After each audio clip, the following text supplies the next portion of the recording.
Hello guys, আসসালামু আলাইকুম। আশা করি আপনারা সবাই ভালো আছেন। আমিও আপনাদের দোয়ায় ভালো আছি। আজকে কিভাবে একটি দরজার ফ্রেম ড্র করা যায় অটোক্যাডের মাধ্যমে তা দেখাবো। প্রথমে পিএল এন্টার 3 ফিট এন্টার, দেন PL enter 6 inch enter, then 2 inch, then 2.5 inch, then 1 inch, then closing। দরজার ফ্রেম হয়ে গেল। এই ফ্রেমকে আমরা মিরর করব। মিরর করার জন্য আমাকে যেটা করতে হবে, select MI enter, mid point click enter. দুইটা ফ্রেম হয়ে গেল। এখন মাঝখানের যে অবজেক্ট আছে এই অবজেক্টকে ডিলিট করে দেব। এখন আমার যে দরজা আছে এই দরজাটা আমার ড্র করতে হবে। REC enter, mid point enter, okay. এখন এই দরজাকে আমি রোটেট করব, আরও এন্টার, রোটেট এন্টার।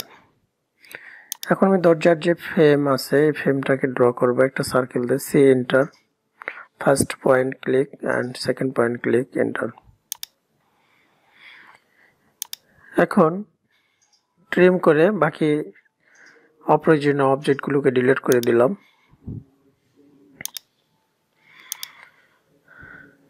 একটা দরজা হয়ে গেছে। এই দরজাকে আমি ডবল ড্র করার জন্য মিরর করব, select MI enter,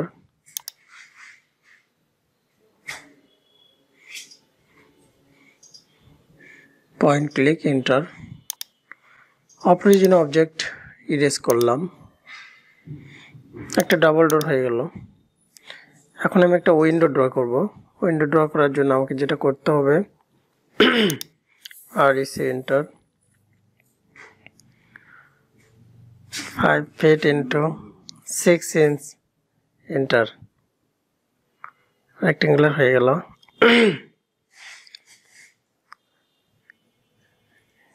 x enter, select enter. এই ব্লকটাকে আমি ভাঙানোর জন্য এক্স এন্টার, সিলেক্ট এন্টার দিলাম। এখন অফসেট 1 inch 1 inch এন্টার।